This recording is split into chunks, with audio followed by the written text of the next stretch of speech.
déjà vu Parasite? Ouais, je l'ai déjà vu. Ok. Scorsese peut-être? Non, ils sont trop longs. Rita, t'as pas une idée? Ah si, si. Ouais, j'en ai... Ouais, j'en ai pas un, mais enfin... Bah...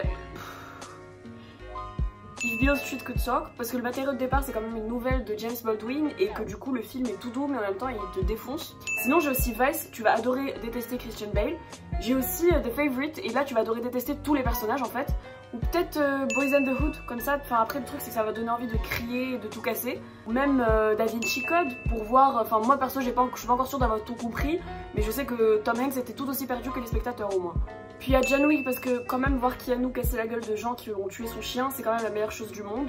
Ou sinon Seven, parce qu'encore une fois j'ai pas tout compris, mais au moins j'ai vu Kevin Spacey, j'ai fait Si t'as envie de pleurer, il y a le Kid, pour pleurer de joie et de tristesse, et en même temps il y a aussi le Dictateur pour pleurer plutôt de rage. Puis même je pourrais te conseiller Some Like It Hot pour voir Marilyn dans le film d'un des meilleurs scénaristes du monde. Ou bien tout simplement Gentlemen Prefer Blondes pour voir Marilyn tout court. Ah mais il y a quand même Ninochka, parce que Ninochka pour continuer un peu sur la passion Lubitsch, ce film est tellement cool il devrait même pas exister. Ah mais sinon il y a Chouchou, pour une période où Gad Elmaleh c'était encore un de mes humains préférés. Puis sinon je vais juste envoyer voir Barry Lyndon parce que déjà tu peux plus te moquer de moi vu que maintenant j'ai vu un autre film de Kubrick. Ou alors carrément Marnie, vu que j'ai vu un autre film de Hitchcock et encore une fois tu peux plus te moquer de moi pour ça. Ah mais tu m'avais pas dit que t'aimais beaucoup Romain Duris parce que il y a l'auberge espagnole, et puis les poupées russes, et puis casse-tête chinois, et puis Paris. En fait tout Romain Duris. Puis après je peux aussi dire Plein Soleil parce que Alain Delon. Est-ce qu'il y a vraiment besoin d'une autre raison? Je ne sais pas, mais c'est aussi le film qui a inspiré Mister Ripley, ce qui est bien aussi. Ah mais je sais, Mustang. J'ai encore mal à la claque que je me suis prise de ce film. Puis il y a quand même Mean Streets. Enfin, les débuts de Scorsese c'est littéralement le pic de tout ce que peut bien faire un réalisateur autrement. Pour continuer sur Scorsese, il y a Casino, parce qu'une fresque scorsesienne ça se refuse pas.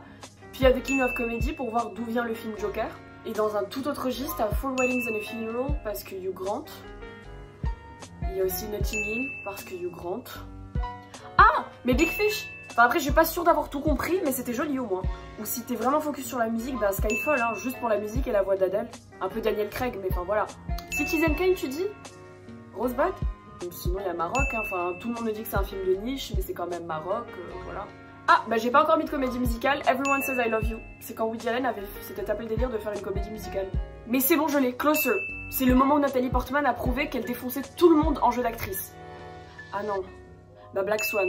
Parce qu'en fait, Closer c'était limite le brouillon si on voit Black Swan. Lady Bird peut-être? C'est la 5e fois qu'une femme aurait pu gagner l'Oscar de la meilleure réalisatrice.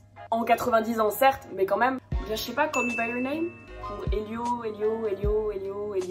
Ou une autre histoire triste, Atonement. James McAvoy, Keira Knightley, un drame historique, tout est là, tout y est. Non, toujours pas. Et Pretty Woman? Parce que je dirais pas que Viviane est la meilleure personne sur Terre, mais quand même un petit peu. Bon, j'ai une dernière option. Singing in the Rain, parce que ça rend heureux.